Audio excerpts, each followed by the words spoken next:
Então, pessoal, depois dessa, digamos assim, revisão ah, desse diagrama da teoria discursiva via Foucault, a ideia agora é pontuar isso, coligar essa questão discursiva, essa questão Foucaultiana, para com a temática aqui a ser pesquisada no projeto de pesquisa, para o projeto de pesquisa a ser montado. A questão aqui é o discurso de ódio, e é o discurso de ódio especificamente dos judeus, né, da questão dos judeus. Muito bem. Então, nós temos novamente essa combinação em três, essa combinação tríade, poder, saber e sujeito, que é uma proposta de condensar, no bom sentido, a teoria do Foucault, ah, mas nós temos que, digamos assim, alocar, que coligar isso em relação à questão antissemita. E para isso a gente tem que entender de onde é que vem essa questão do antissemitismo em relação aos judeus, do ódio aos judeus. E o ódio ele é muito sofisticado, ele é muito complexo, até você chegar ao ódio que mata, até você chegar ao ódio que tira direitos, que tira o nome, enfim. Que faz isso nesse caso específico com os judeus, ou em outros casos com o público LGBT, com o público negro, etc., há determinadas ações, há determinadas atitudes que precisam ocorrer para que o ódio ganhe a sua concretude. Bom, se passamos pelo que passamos em relação à questão do poder, em outra fala, falando especificamente do poder nas teorias do Foucault, precisamos aqui pensar em dois poderes específicos que são o poder político e o poder religioso. Parece meio que óbvio, meio óbvio o que cada um é, que o poder político, o da polis, o poder em relação ao espaço público, a normatização da cidade, do ambiente urbano, no sentido da urbis e etc. Parece também um pouco claro o que é o poder religioso. O homem é um ser naturalmente desamparado, e parece, ao que tudo indica, que isso fortalece, que isso canaliza energia para uma necessidade de Deus, de uma interpretação religiosa. E aí nós vamos ter todas os detalhes dessa interpretação religiosa, certo? Bom, não quero citar aqui toda a questão dos últimos milênios, porque isso seria desnecessário e seria muito longo. Mas eu quero evidenciar alguns pontos fundamentais. Um é a separação do poder religioso do Estado. Então, o Estado não tem uma religião oficial, certo? O Estado não tem uma religião como cristão, não tem uma religião islâmica, ou não tem uma religião judaica. Porém, a maioria das pessoas nos estados, nos países, nas nações, apresenta uma determinada maioria de um credo, de uma determinada maioria religiosa.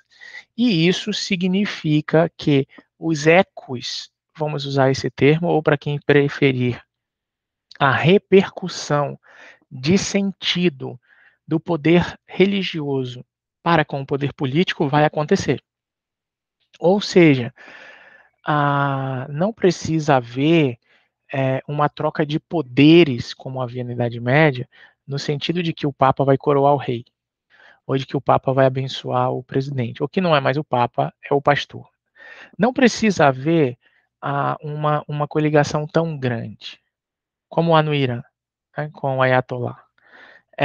Pode acontecer, como já aconteceu, né, essa combinação, essa união clara.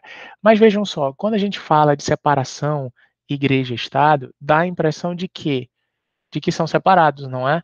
Porque o nosso cérebro, a nossa mente é levada a raciocinar por um efeito de sentido que é o sentido enunciado. Então, assim, se o sentido enunciado diz que houve uma separação de poder entre a igreja e o Estado, então a igreja não está combinada com o Estado, certo? Não, não está certo. O que está certo é que não há mais uma combinação como aqui havia, com certeza.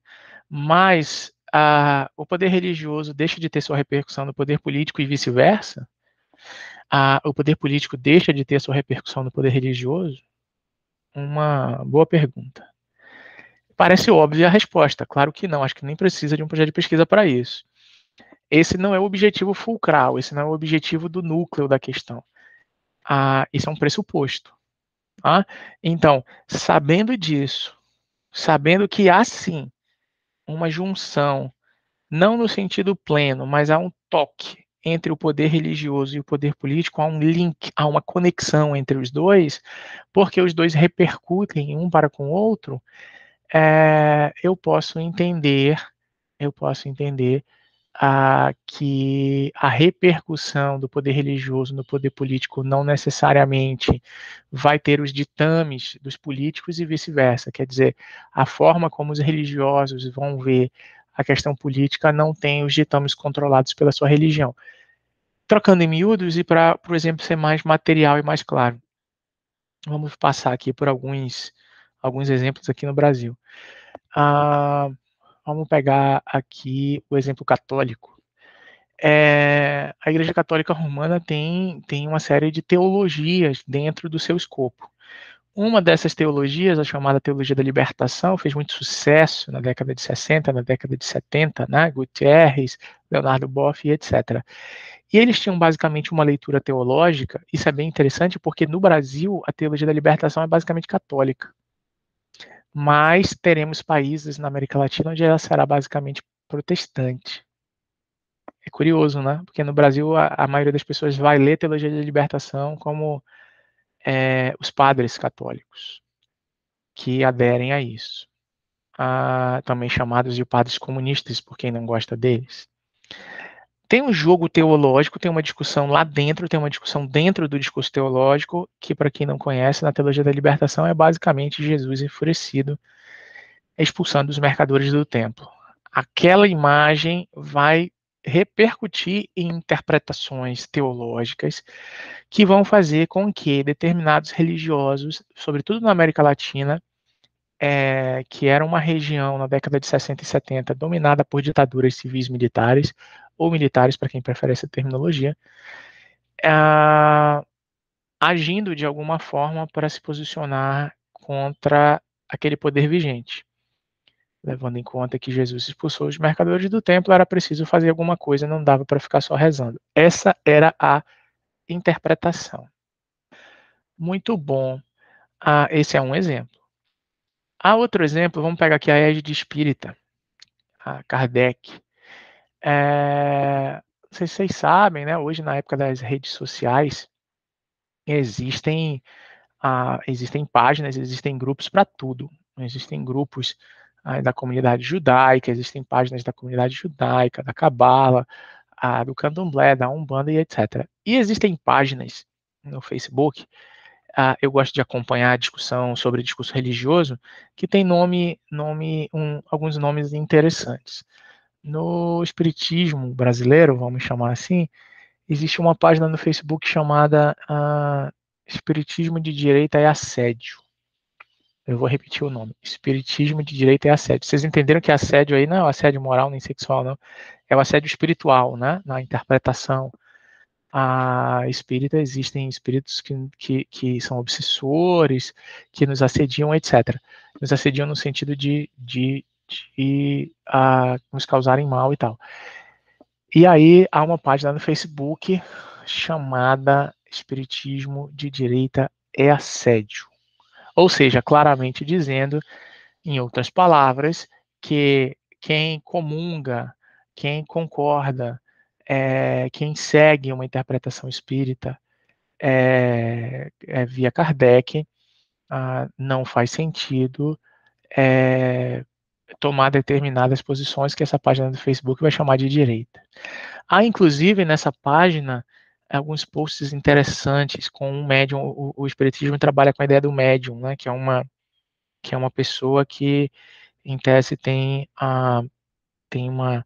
um vínculo, tem um acesso ao mundo espiritual mais fácil que os outros e pode psicografar, pode fazer comunicação com os espíritos, etc. Aí tem um post nessa página dizendo o seguinte: o médium de direita. não vou citar o nome dele, mas quem tiver curioso, digite aí no Google, Espiritismo, médium de direita, e vocês vão ver uma foto. Aliás, vão aparecer várias. Por quê? Porque há uma interpretação política de que se você concorda com aquela interpretação religiosa, né, que tem todos as suas características, reencarnação, obsessão espiritual, etc, etc e tal, se você concorda com aquilo, lá dentro da divulgação desse discurso espírita, que é um discurso religioso, você vai ter essa ideia de que algumas pessoas, né, ocupando a posição de sujeito, dizendo que as ideologias de esquerda são, como é que chamam? São desagregadoras, essa é a palavra. São desagregadoras, são desarmoniosas e que é preciso ter cuidado com elas, é preciso ter cuidado com o comunismo, etc. e tal. Um médium famoso no Brasil é postado nessa página sendo chamado de o médium de direita. Muito bem. Se a gente vai pro poder religioso, pro saber religioso, pra interpretação religiosa evangélica no Brasil, a mesma coisa vai se repetir. Então você vai ter pastores famosos, que eu também não vou citar o nome, que fazem vídeos, né, que discursam, por assim dizer, que pregam religiosamente, então num aspecto mais micro, vamos dizer assim, falando de textos bíblicos, de passagens bíblicas e de aplicações dessas passagens bíblicas na vida real e tal. E, em dado momento, esses pastores também falam de política no sentido mais dois mais dois, assim, em quem você deve votar, de quem você precisa desconfiar, se você é um evangélico ou, se vocês preferirem a terminologia, se você é cristão, você não pode adotar a seguinte posição e o de votar em X. Então, repercussão aí da política no discurso religioso, tá? No poder religioso, no saber religioso. O meu último exemplo, voltando aqui, por exemplo, católico. Existe um grupo no Brasil, não sei se vocês sabem, tem página no Facebook, tem página no Twitter, tem perfil no Twitter e tal, chamado Católicas, ou seja, um grupo de mulheres católicas pelo direito de decidir. É uma espécie de pro-choice, né? Sobre a questão do aborto e que vão focalizar, sobretudo, a questão do estupro, como uma questão lógica óbvia de que ali não cabe nenhuma discussão, a mulher deve ter o direito ao aborto. Mas também pode vir uma discussão no sentido do discurso biológico de quando a vida começa e se a vida é atividade cerebral, se é uma garantia de até que semana se deve interromper a gravidez e tal. Esse grupo, não sei se vocês sabem, esse grupo, um tempinho atrás, acho que 2 anos atrás, se minha memória não me falha, acho que elas conseguiram reversão da sentença, aí eu não acompanhei mais a briga judicial, mas elas ganharam uma certa repercussão no Brasil, esse grupo, porque um juiz de direito, obviamente, deu uma sentença proibindo esse grupo de usar a palavra católicas. Então, o nome do grupo é Católicas pelo Direito de Decidir, fazendo uma discussão aí sobre a questão do aborto. Aí, determinadas pessoas entraram na justiça, a justiça concedeu ganho de causa. Não, vocês não podem usar essa palavra porque vocês não são católicas. Olha só, vou repetir. Vocês não podem usar esta palavra porque vocês não são católicos. Por que vocês não são católicos? Vocês não são católicos porque a Igreja Católica é terminantemente contra o aborto. Então, vocês não devem usar essa palavra. Vocês percebem? Não vou entrar aqui no 2 mais 2 da questão do aborto, como se discute, qual é a fundamentação teórica, Não. Estou entrando em outro ponto aqui. O Poder Judiciário, um juiz, né, que também é um poder constituído na República, no Executivo, Judiciário e Legislativo, e que tem separação das questões religiosas, certo? O Poder Judiciário foi lá e deu uma sentença para que esse grupo fosse proibido de usar uma palavra, e essa palavra é católicas pelo direito de decidir, que as identificaria como um grupo que está pregando uma mudança na doutrina. Olha só, da Igreja Católica. Então, é um grupo que está dizendo, olha, é preciso acabar com isso, a Igreja Católica precisa mudar neste sentido, porque é preciso que as mulheres tenham o direito de decidir, certo? Claramente uma interpretação judicial do ponto de vista religioso. Quer dizer, a justiça entrando numa interpretação religiosa, porque não há como você fazer essa interpretação sem ser dentro do discurso religioso. Então, vou fazer uma figura aqui, vou fazer uma ilustração. Se a gente tivesse um grupo assim, sei lá, católicas pelo direito de casar com os padres, padres pelo direito de casar, movimento de padres casados, não no sentido de que padres abandonaram a batina e casaram, mas no sentido de que um padre quer que a igreja mude uma interpretação, uma disciplina, né, que se chama para que eles possam casar. Aí, se alguém entrasse na justiça, a decisão seria a mesma, vocês acham? Eu acho que não. E tem uma coisa aqui no discurso que é um não dito, né? Vamos sair aqui do aborto e vamos para os padres casados. O movimento de os padres podem casar é único, ou se não for único, é imensamente superior a qualquer movimento de as freiras podem casar. Vocês já se perguntaram isso? Mas escuta, essa discussão doutrinária da Igreja Católica sobre os padres, se eles podem casar ou não, também está sendo para as freiras? Também está sendo para os monges, que o pessoal esquece dos monges. Os monges não são padres, vocês sabem, né? Os monges não são padres, os monges são monges. Aliás, para quem não sabe, isso está bem descrito lá no Governo de Si e dos Outros do Foucault. Os últimos filósofos da Idade Antiga vão para onde? Eles não têm mais como ficarem na praça, né, na cidade grega. Eles vão para onde? Eles vão para os mosteiros. Eles vão para a igreja, mas eles vão para os mosteiros. Quem já assistiu o filme ou leu quem já assistiu ao filme ou leu o livro O Nome da Rosa, talvez lembre uma coisa interessante e que passa despercebido para muita gente. Aquele filme mostra uma tensão entre um frade, que ali naquele momento não é padre, ele é um frade. E ali ele tinha uma outra posição de poder dentro do organograma católico, naquele momento, século XIII, se a minha memória não me falha, ou 14, eu não lembro quando se passa o Nome da Rosa. Ele não é padre, ele é frade. Hoje, os frades, em regra, são padres, né? Mas ali, o frade vai para o mosteiro. E para quem não lembra da historinha, lá do Nome da Rosa, lá se recebe um inquisidor. Santo Ofício manda um inquisidor para lá.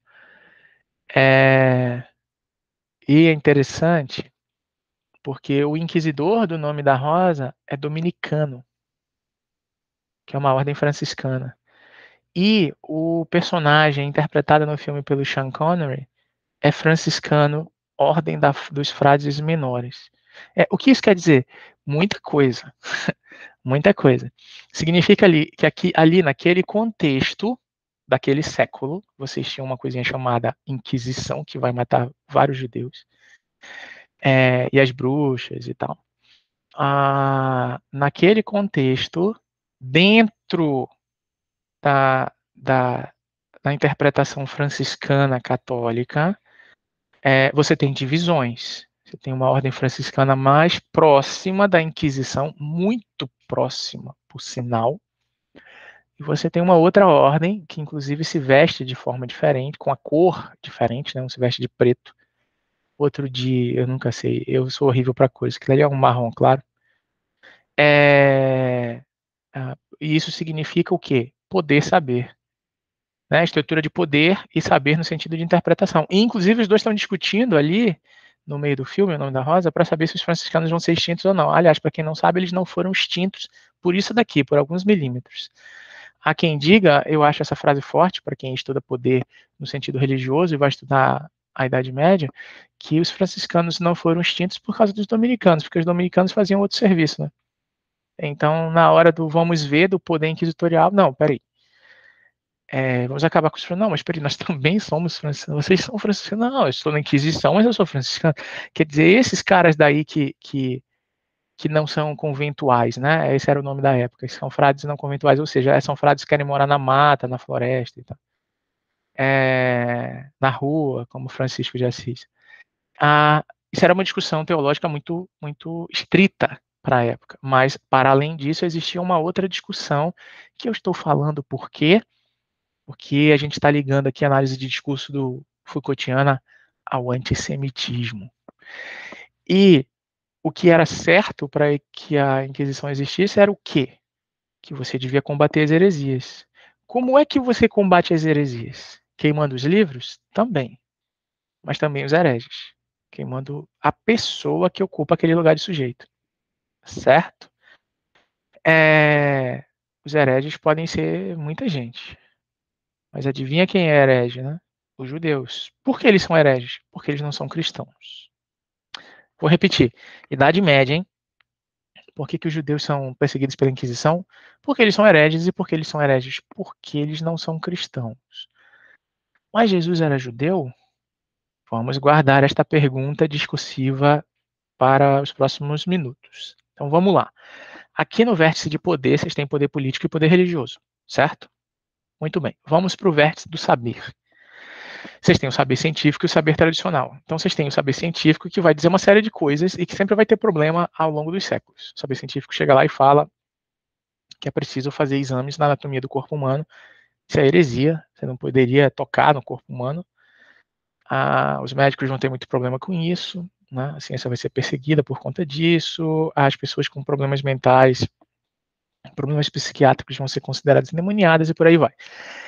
Então você tem um saber científico que pouco a pouco vai traçando determinadas linhas, mas tem um saber tradicional.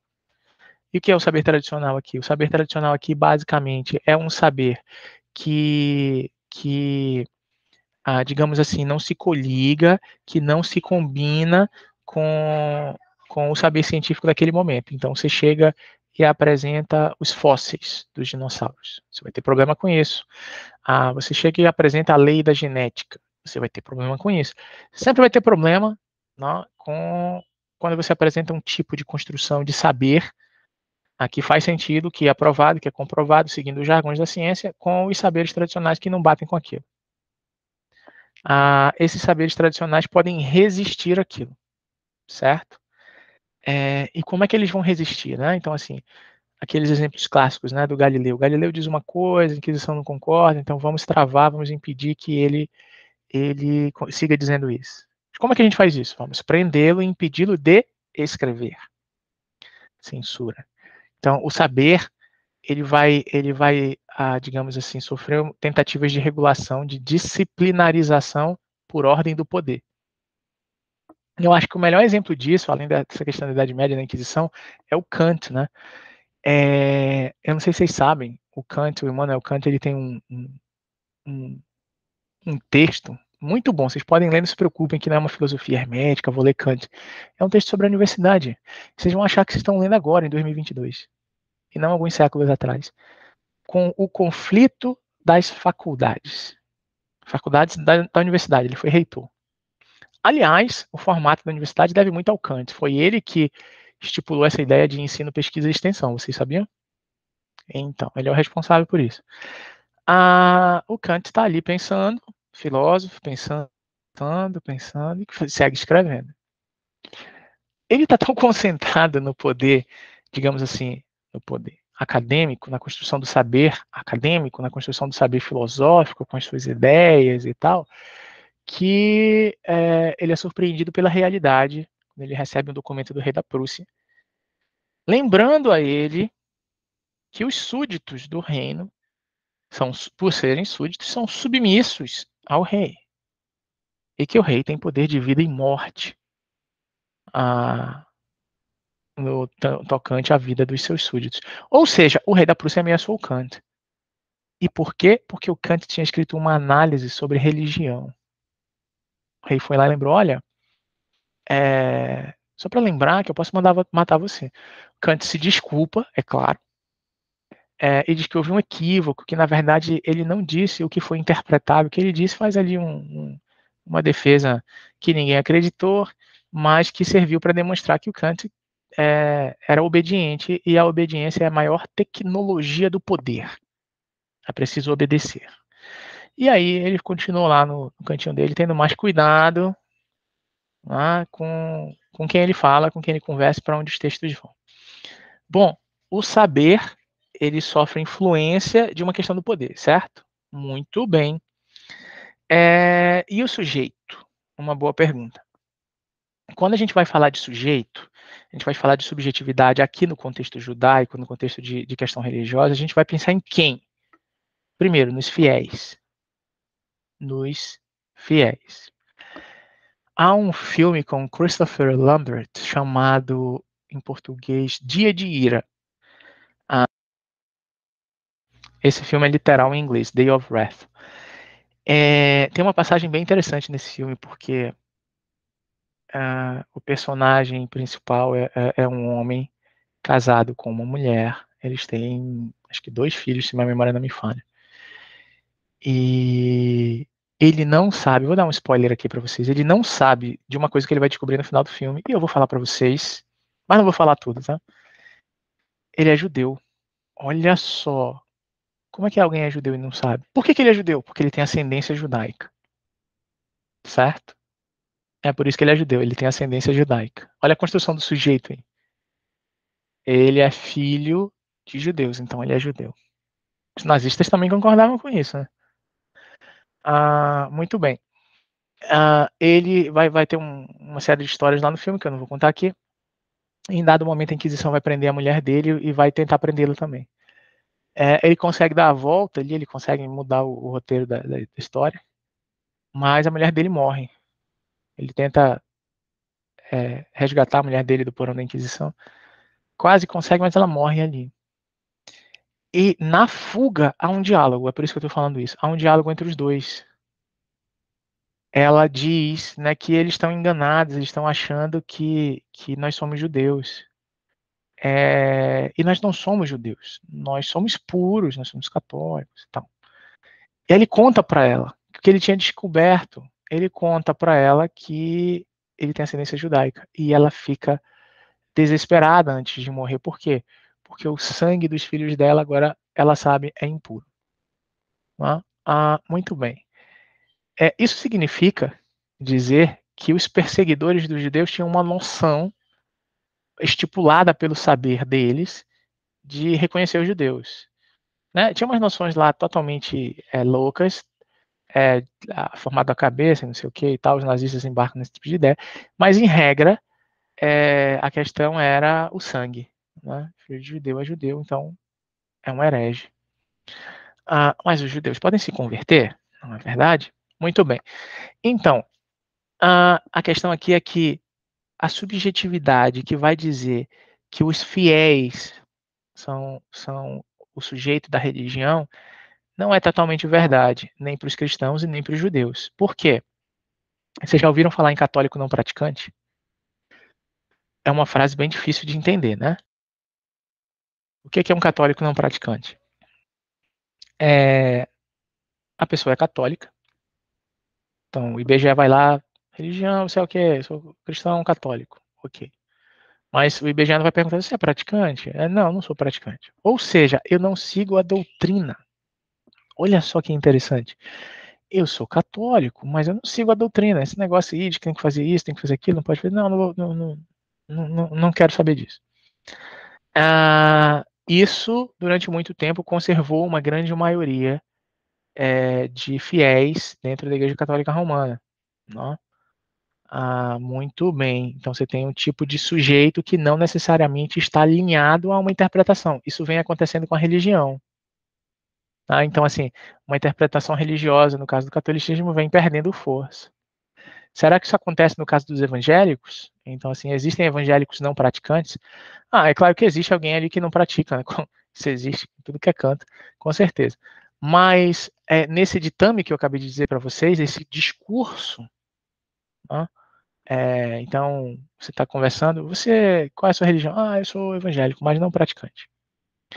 Pode ter gente que fala isso? Pode ter gente que fala isso, mas com certeza numa proporção menor. Por quê? Porque há um alinhamento maior entre o discurso das igrejas evangélicas e a construção do sujeito e o controle desse sujeito sobre o discurso. Tá? Então, o sujeito precisa estar alinhado a determinado tipo de discurso. E há todo um sistema de controle e de produção do sujeito sobre isso, certo? Muito bem. Falando aqui dos judeus, então a gente tem um problema aqui na questão judaica, né, para estudar o discurso. Qual é o primeiro problema? Como é que a gente categoriza quem é judeu? Fiquem pensando aí um pouco, uns segundos. Como é que a gente reconhece quem é judeu? O cidadão chega lá e diz, eu sou judeu. É igual o Saussure, né, lá com os signos, um signo é o que o outro não é? Então, boa pergunta. Ele vai para a sinagoga. Tem o judeu não praticante. Não, eu sou judeu, mas não tô afim, não, sou não praticante, não quero ir para a sinagoga não. Bom, então, tem uma questão aqui. Qual é a questão aqui? É a questão de que a construção de subjetividade do judeu se fez depois da retirada, depois da diáspora, da saída do povo judeu de Jerusalém, e se espalharam pelo mundo, se fez a partir de uma vinculação a um espaço religioso, que é a sinagoga, que é um templo religioso, certo? A sinagoga é um templo religioso. Não é só isso, porque lá também tem encontros, ok. Nas igrejas também, mas assim, no frigir dos ovos, a sinagoga é um templo religioso e que dá liga ao sujeito, à subjetividade, à construção da subjetividade judaica. Muito bem. Os milênios passaram, os séculos passaram, teve a Segunda Guerra, teve o Holocausto, e aí aconteceu o quê? Criação ou recriação do Estado de Israel, que não está mais na época de Davi, que não está mais na época dos reis, que não está mais na época dos juízes, que é uma democracia. Olha só, Israel tem um parlamento, tem partidos políticos, tem eleição, etc. E tal. Então, como é que essa democracia, como é que ao mesmo tempo um país é o país dos judeus, mas também, obviamente, vai receber uma série de pessoas que não são judias, vai receber cristãos, vai receber ateus, o número de ateus, é preciso lembrar, vai receber árabes e vai ter islâmicos também, mas é o país que foi recriado para quê? Para dar guarida a um povo secularmente, milenarmente perseguido, torturado e morto. Só que tem um probleminha. Qual é o probleminha? A vinculação entre o discurso religioso e o discurso político não é mais a mesma. Não é mais a mesma de milênios atrás. Então, você vai ter problemas que vão pouco a pouco sendo resolvidos no Estado de Israel, como, por exemplo, o casamento de judeus com quem não são judeus. É uma discussão da década de 70 isso. E a Suprema Corte resolveu. A questão dos judeus gays, uma outra questão, porque os textos judaicos religiosos são claramente contra a homossexualidade, mas o mundo mudou, a medicina ajudou, a psiquiatria ajudou, então temos parada gay em Tel Aviv e temos parada gay em Jerusalém. Jerusalém. Bom, além disso, um Estado, nação, um país, uma nação hoje em dia é muito diferente de uma nação 2000 anos atrás. Então, por exemplo, Israel tem uma vinculação legal de que os cidadãos israelenses devem servir ao exército. Vocês entenderam? Não são os homens que devem servir ao exército. Todo mundo precisa servir ao exército. As mulheres também. Mas a discussão aqui não é se é homem, é mulher, a questão de direitos iguais, a mulher também. Não é por aí que essa lei surgiu. A lei surgiu em outro tipo de interpretação. É o quê? Estamos em Israel e temos muitos inimigos. Então vamos criar uma legislação aqui que todo cidadão, não é todo cidadão judeu, certo? Então é um casal lá cristão israelense. Teve um filho, o filho vai servir ao exército. Mas ele é cristão, não importa, ele é israelense. Ele vai defender Israel. Tá? Porque senão, só quem vai para o exército são os judeus? Claro que não. O exército israelense vai defender Israel, que defende os judeus. Mas quem faz isso também pode ser cristão, também pode ser ateu, também pode ser cristão evangélico, também pode ser cristão católico, romano, cristão católico copta, e por aí vai. Muito bem. Então você tem um tipo de subjetividade israelense, que é outra coisa. Não é só a subjetividade judaica. Então, assim, eu estou aqui em Israel, moro em Israel, sou professor aqui em Israel, e eu preciso defender o país. Eu fui para o exército, tive uma filha aqui em Israel e ela vai para o exército também, porque ela precisa defender o país. E a condição sine qua non em Israel defender o povo judeu, certo? Mas para isso precisamos nas nossas fileiras de todo mundo que é israelense. Muito bem. Isso cria uma questão interessante. Qual é a questão interessante? É que um tipo de subjetividade é religiosa, que vem lá da Idade Média, o cara que vai para a sinagoga. E outro tipo de subjetividade, que não é a subjetividade judaica necessariamente, mas é a subjetividade israelense. A subjetividade israelense vai para o discurso armamentista. É o sujeito militar, certo? Então, se eu quero entender a subjetividade israelense, eu preciso entender a subjetividade judaica, mas eu também preciso entender a subjetividade israelense que não é judia, certo? Eu preciso entender que dentro da democracia israelense eu vou ter uma direita religiosa, bem famosa, por sinal. Mas eu também vou ter uma direita nacionalista, que não é religiosa, e que não acha que tem que ser recriado o Templo de Salomão e que os territórios diante da expulsão, da queda de Jerusalém provocada pelos romanos tem que ser reconstruída, porque a gente vai reconstruir o quê? O mundo 2000 anos atrás? Ou o nosso objetivo é pensar no mundo agora e tentar construir um mundo para o futuro onde os judeus são tolerados e que eles parem de ser perseguidos e torturados e mortos. Vocês percebem que é um enclave entre o discurso do passado, sobretudo trazido pela interpretação religiosa, e o discurso do futuro, que tem aquele mesmo jogo que todo país tem, de direita, esquerda e centro e tal, mas que renuncia a uma interpretação religiosa do passado.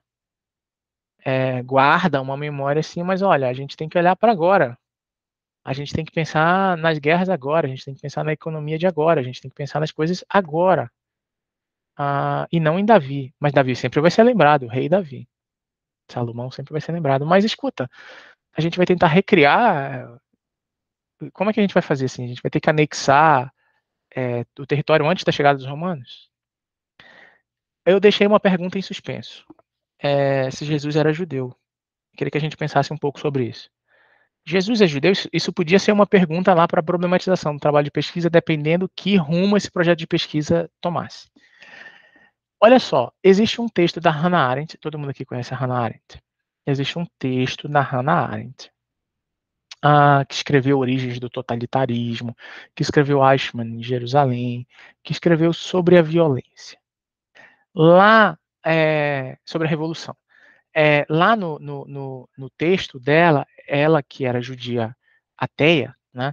Ou seja, ela que era uma judia que não ia para a sinagoga, mas que se relacionava à formação cultural do povo judeu, ela tem uma frase bem polêmica no texto dela, polêmica dependendo de onde você fala, né? Ela diz a seguinte frase, ela faz uma série de considerações teóricas e analíticas, ela vira e fala assim em um determinado parágrafo, falando sobre os cristãos, né, que seguem Jesus, independente da igreja, se você é evangélico, protestante, católico, assim, o foco do cristianismo é Jesus, certo? Aí ela vira e diz assim: que tipo de judeu do século I não defende o seu território? Vou repetir a pergunta da Arendt. Que tipo de judeu do século I não defende o seu território? Vocês percebem o que está dito na resposta, né? É que para ser um judeu do século I deveria fazer parte da sua subjetividade, independente de você gostar do rei judeu da época, independente de você ser mais próximo ou mais distante dos romanos, isso não importa tanto. O que importa é o seguinte: você vai se posicionar contra a ocupação da Judéia pelos romanos? Ah, ou você vai dizer a frase: meu reino não é deste mundo? Se você percebe que esta frase é perguntada por uma não cristã, Aí para isso a maioria, eu acho aqui, né, não sei quem está aqui, mas eu acho que a maioria ou quase todos são cristãos. Você precisaria fazer um esforço razoável de exotopia para sair da sua subjetividade, sair de você. Então você precisaria tentar esquecer o seu sujeito religioso, quer você seja católico, espírita, evangélico. Você precisaria esquecer isso por um instante e pensar, e tentar pensar: e se eu fosse judeu? E se eu fosse um muçulmano? Dentro do meu sistema de pensamento cunhado nessas interpretações religiosas, o que eu faria no século I? Acho que a maioria diria, com um certo esforço, que Arendt está certa, que Jesus não é judeu. Então Jesus é o quê? Boa pergunta. Se nós perguntássemos isso, provavelmente via pergunta da Arendt, a resposta seria simples: ele é cristão. E para ser cristão, ele quebra determinadas questões judaicas da lei mosaica. Ah, mas eu não vim aqui para fundar outra religião. Não vou entrar nesse mérito. O que eu estou pontuando aqui é o jogo interpretativo através de uma filósofa, Hannah Arendt, certo? E por que eu pontuei isso? Porque eu quero pensar sobre o antissemitismo. De onde vêm as raízes desse antissemitismo? Então, eu quero projetar aqui para vocês um texto, que é um texto que eu já citei antes, são os protocolos, organizado por um brasileiro, o Gustavo Barroso. Então, existe uma edição original, entre aspas, do Protocolo dos Sábios de Sião, e existe esse texto organizado por esse brasileiro, que, como vocês já devem ter pressuposto, é um brasileiro que era antissemita, né? É um brasileiro que vai falar contra os judeus, do perigo judaico, etc. Bom, deixa eu ir logo para o núcleo central, aqui na página 99, que diz o seguinte. Essa página 99 aqui, nesse texto, são um texto de 254 páginas, é um texto comentado. Então, assim, o Gustavo Barroso era um brasileiro muito importante. Ele pegou o livro original, o texto que circulava, os protocolos dos sábios de Sião, e ele fez uma outra edição, com comentários, para que houvesse comentários a respeito do sentido verdadeiro ou falso desse texto de ódio, né? Esse texto de ódio, ele começa sempre no capítulo com um resumo. Não se preocupem, não vou ler tudo não. Mas o resumo do primeiro capítulo diz assim: o direito reside na força, a liberdade é uma ideia, o liberalismo, o ouro, a fé, a autonomia, o despotismo do capital, o inimigo interno. Muito bem. A gente só precisa ler as primeiras linhas. O ódio contra os judeus começa assim. Um detalhe importante. Para o texto de ódio funcionar, o que vai ser dito pelos antissemitas é que quem escreveu esse texto foram os judeus. Assim, parece até engraçado. Então, um texto tão horrendo foi escrito pelos judeus, um texto que vai depor contra eles. Fenomenal, né?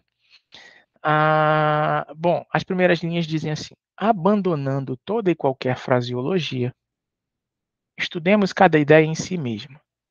Esclareçamos a situação com comparações e deduções. Formularei, portanto, nosso sistema do nosso ponto de vista e do ponto de vista dos cristãos, ou seja, o nosso é o judeu. Né? É preciso ter em vista que os homens de maus instintos são mais numerosos que os de bons instintos. Parece óbvio, né? Acho que a maioria concordaria. Por isso, olha aí o perigo da conclusão, né?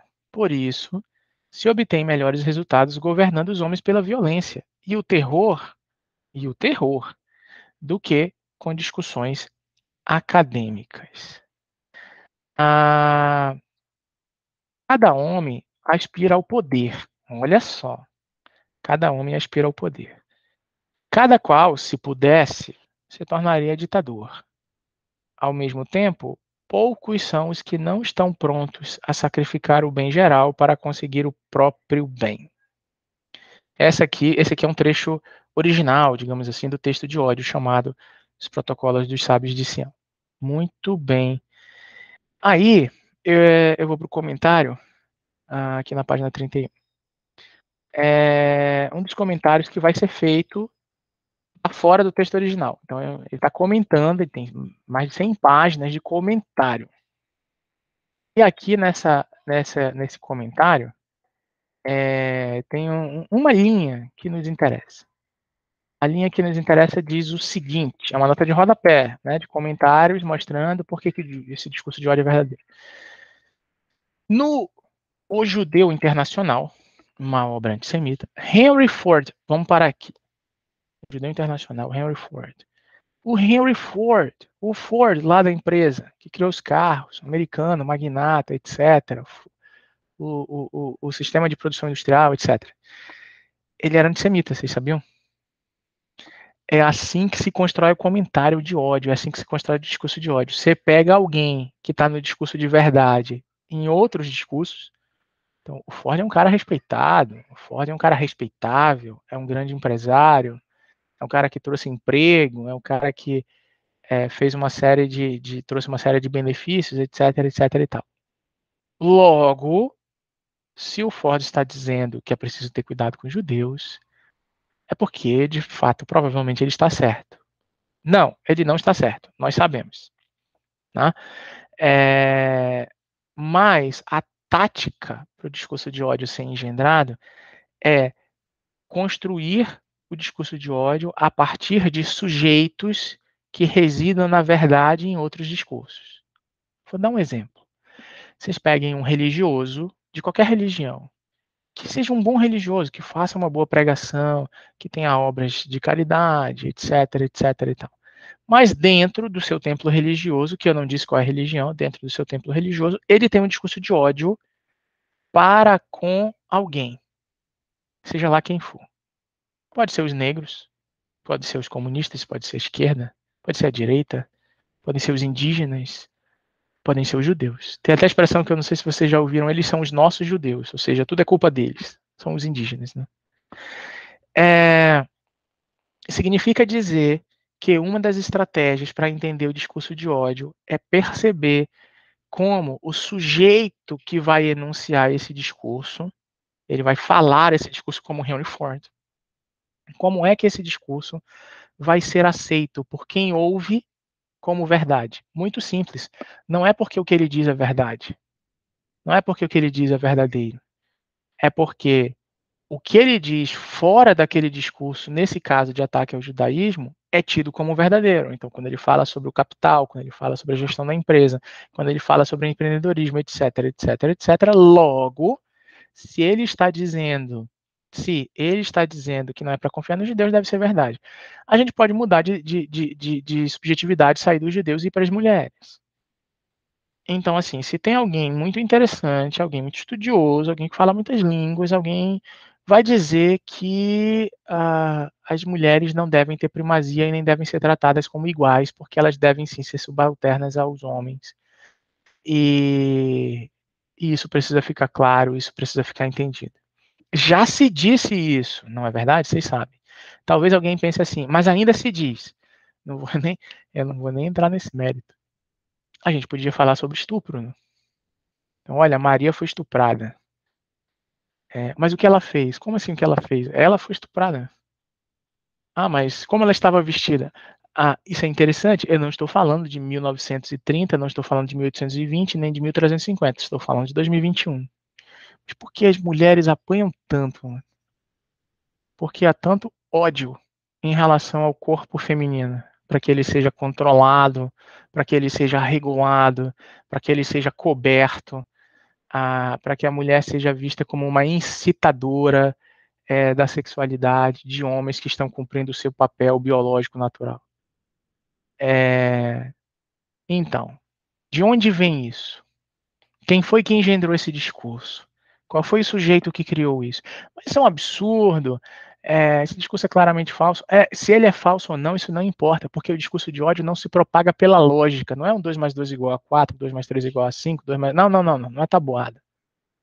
O discurso de ódio funciona pelo blackout da razão. Então ele precisa necessariamente manipular a sua emoção e não a sua razão.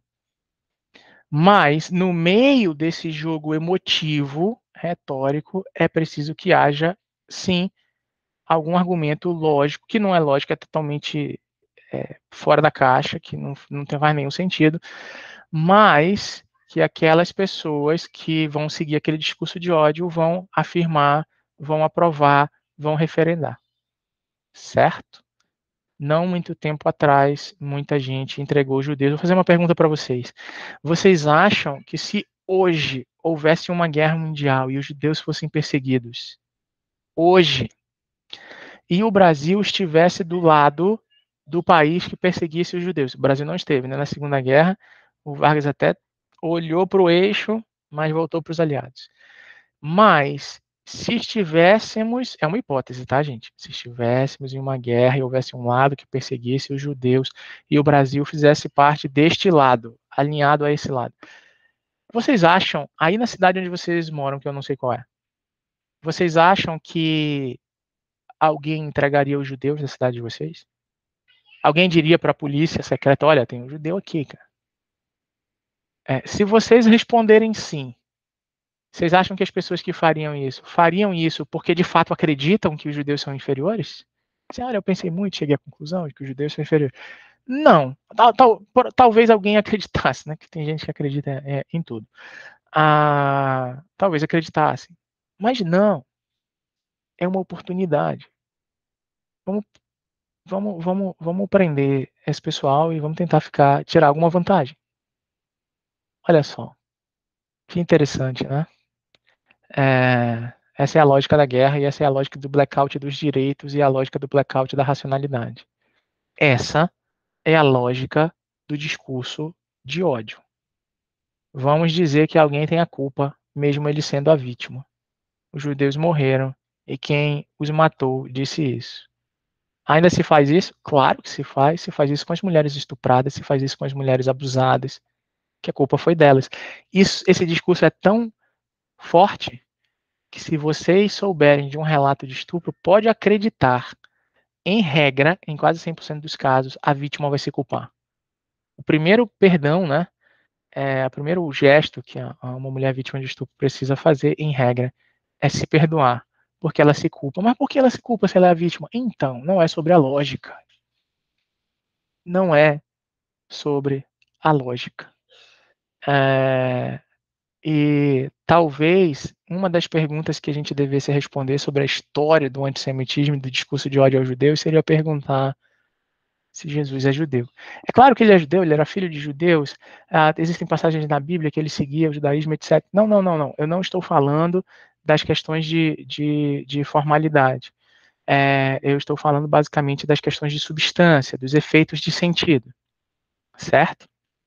Esse é o grande ponto. Então, assim, eu quero pontuar isso aqui como uma grande pergunta de pesquisa que poderia vincular as teorias explicitadas aqui por mim para a análise que eu tentei desenhar e que, digamos assim, ajudaria a preencher um organograma de projeto de pesquisa, tanto na parte de justificativa quanto na parte de fundamentação teórica. Então, eu preciso isolar o meu tema, mexer as variáveis de sentido desse tema e aí fazer algumas considerações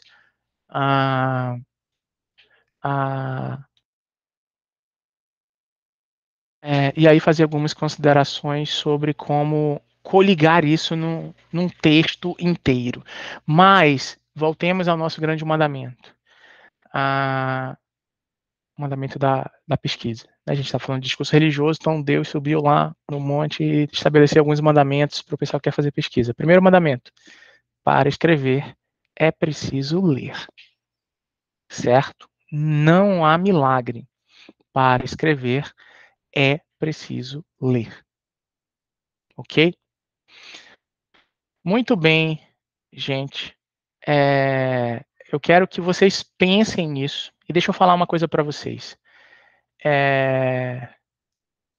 Nós finalizamos hoje, nesta hora, nesta hora que eu digo a hora 11. Esse curso foi pensado para 12 horas. Eu gostaria de pedir um favor a vocês que nos comentários deste vídeo ou de qualquer outro que faz parte aqui desse curso, vocês coloquem dúvidas, vocês coloquem comentários, porque a última hora foi por mim pensada para ser disponibilizada daqui a 7 dias, na próxima sexta-feira, como uma fala minha sobre as perguntas de vocês, certo? Se vocês, por algum motivo, não quiserem fazer isso em público, por assim dizer, em público virtual, lá nos comentários, mandem um e-mail, vocês têm meu e-mail. O meu e-mail aparece lá naqueles arquivos que eu mostrei para vocês, meu e-mail aparece quando eu divulguei o curso, o canal aqui no YouTube. Então, mandem perguntas por e-mail ou mandem aqui pelos comentários, certo? Os certificados, pessoal que precisa dos certificados das horas desse curso. Os certificados serão todos disponibilizados depois da exibição da 12ª hora, na sexta-feira que vem, ou seja, dia 15 de julho, ok? Para os e-mails de vocês. O certificado em PDF, tá bom? A ficha de frequência está aqui fixada nos comentários desta hora, da hora 11, ok? Eu queria agradecer muito a vocês e queria dizer mais 2 coisas que eu penso serem importantes. Uma, eu queria dedicar esse curso aqui a todo e qualquer aluno de graduação ou professor que já se formou e ministra aulas e deseja fazer mestrado. Eu sei, porque eu já fui aluno de graduação, eu já fui professor de escola pública, eu já fui professor em escola privada, e eu sei o quanto é difícil trabalhar e estudar.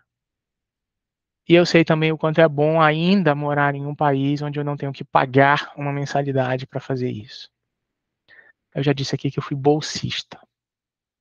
Eu recebi uma pochete, né? Mas eu recebi um valor para eu estudar.